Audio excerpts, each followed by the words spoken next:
हमारा टॉपिक है फ्रांस में राजतंत्र का उन्मूलन। फ्रांस की स्थिति आने वाले समय में बड़ी ही तनावपूर्ण थी। यद्यपि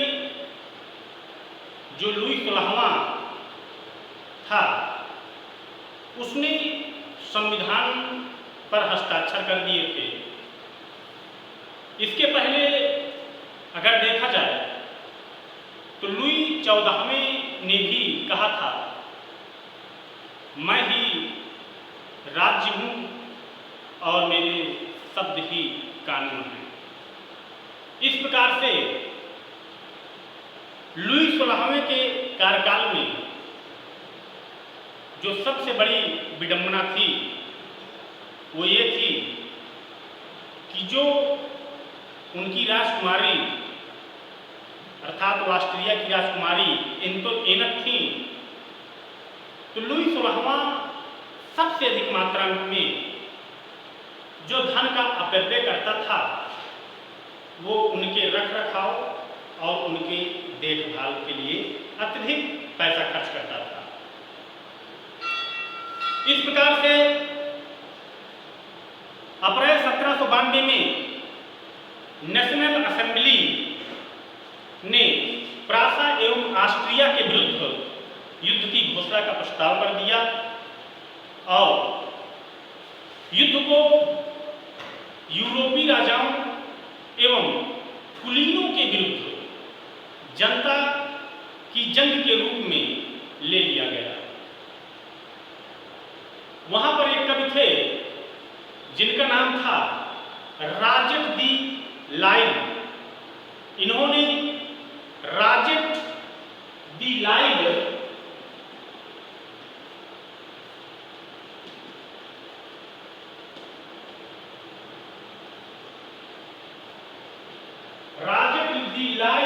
ये कवि हैं। इन्होंने एक पुस्तक लिखा और जिसका नाम था मार्सिले।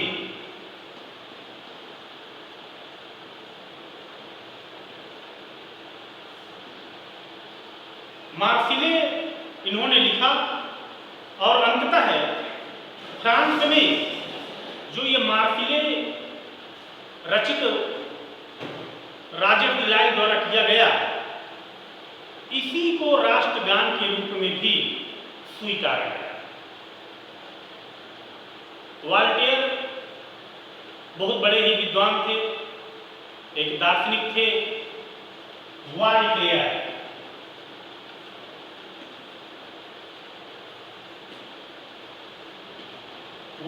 एक दार्शनिक हैं। वॉल्टेयर कहते हैं कि 100 चूहों की अपेक्षाकृत एक सिंह का शासन बहुत ही अच्छा होता है। इस प्रकार से 1791 के संविधान में सिर्फ अमीरों को ही राजनीतिक अधिकार प्रदान किए गए और इनमें से एक संगठन था जिसका नाम था जैकोबिन क्लब।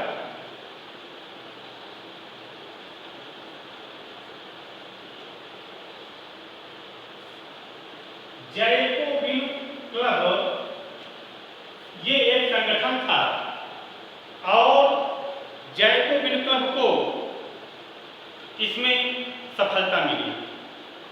जैकोबिन क्लब अर्थात बिना घुटने वाले,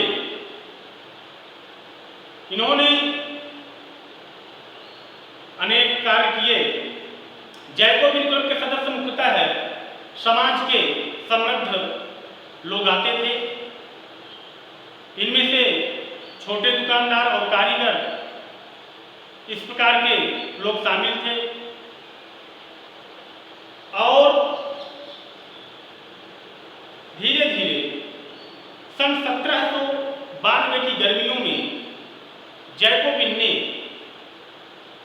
खाद्य पदार्थों की महंगाई एवं अभाव से नाराजगी के चलते हुए पेरिस वासियों को लेकर एक विशाल हिंसक विद्रोह की योजना बनाई।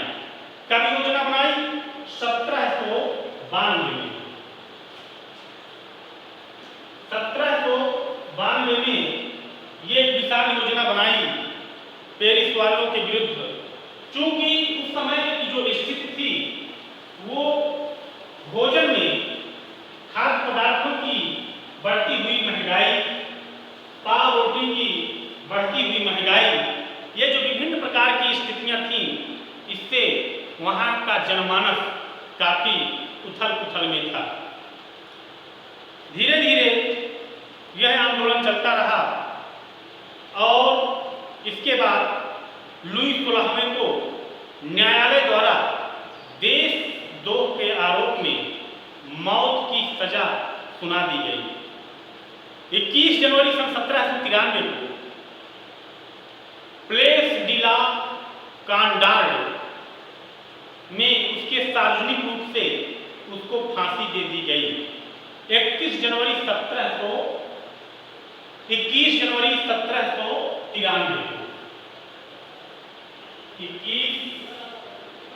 जनवरी 1793 को लुई 16वें को फांसी दे दी गई और इसके बाद जल्द ही जो उसकी रानी थी जिसका नाम एंटोइनेट था, वो एक अपने शासन और आधिपत्य को समाप्त ही माना।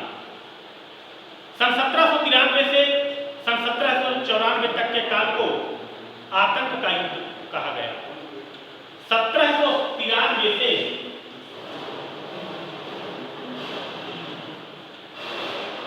1794 तक का युग आतंक का युग कहलाया। आतंक का युग अर्थात इस समय विभिन्न प्रकार की असमानताएं फैली। कुलीन एवं पादरी, अन्य राजनीतिक दलों के सदस्य उसकी कार्यशैली से असहमत रखने वाले पार्टी सदस्य, उन सभी को गिरफ्तार करके जेल में डाल दिया गया और क्रांतिकारी न्यायालय द्वारा उन पर मुकदमा चलाया गया। यदि न्यायालय उन्हें दोषी पाता तो उनको गिलोटिन पर चढ़ाकर उनका सिर कलम कर दिया जाता था। गिलोटिन कहते थे दो खंभों के बीच लटकते आरे वाली मशीन, अर्थात एक ऐसी व्यवस्था वर्तमान में जो देखा जाए, जब व्यक्ति को फांसी दी जाती है तो जो फांसी दी जाती है वो दो खंभों से बना हुआ एक, उसमें ऊपर से राड लगा रहता है और रस्सियों द्वारा उसको बीच में ठंडा रस्सी का बनाया जाता है और उसी पर उसको लटकाया जाता है, जिसको उस समय गिलोटिन शब्द की उपाधि दी गई। उसका जो नाम दिया गया वो गिलोटिन। गिलोटिन में उस समय क्या था कि उसमें आरे की मशीन थी। आज फंदा लगाया जाता है और उस समय जो शासन व्यवस्था फ्रांसीसी क्रांति के समय जो था, उस समय उसमें आरा लगा रहता था और जो ही गिलोटिन के पास उसका सिर पहुंचता था तो आरे के माध्यम से धड़ से उसको अलग कर दिया जाता था। ऐसी व्यवस्था थी। धीरे धीरे वहां पर विभिन्न प्रकार के अलग अलग दार्शनिक हुए, जिसमें से रोबेस्पियर सरकार ने कानून बनाकर मजदूरी एवं कीमतों की अधिकतम सीमा तय कर दी और ये व्यवस्था काफी दिनों तक गड़बड़ा गई। सभी नागरिकों के लिए साबुत गेहूं से बनी और बराबरी का प्रतीक माने जाने वाली समता रोटी खाना अनिवार्य कर दिया गया। इसके बाद आता है डायरेक्टरी शासित फ्रांस। डायरेक्टरी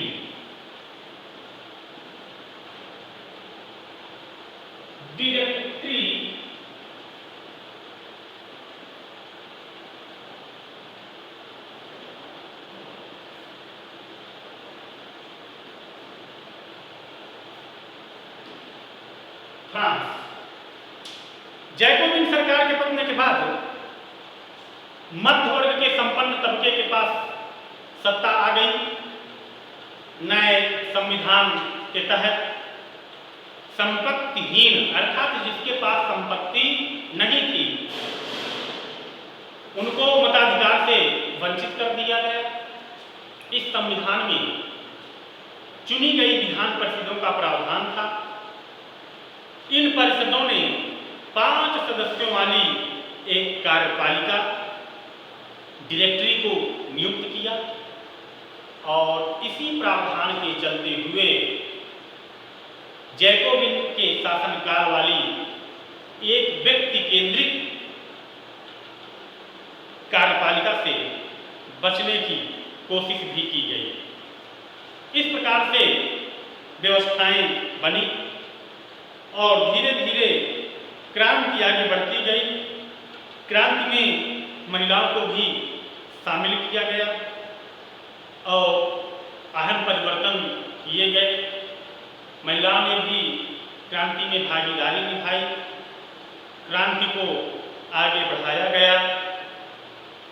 तीसरे स्टेज के अधिकांश महिलाएं जीविका निर्वाहन के लिए काम करती रहीं, जिसमें से सिलाई, बुनाई, कपड़ों की धुलाई आदि कार्य करती थी। बाजारों में भी फल फूल सब्जियां बेचती थी अथवा संपन्न घरों में भी घरेलू काम करती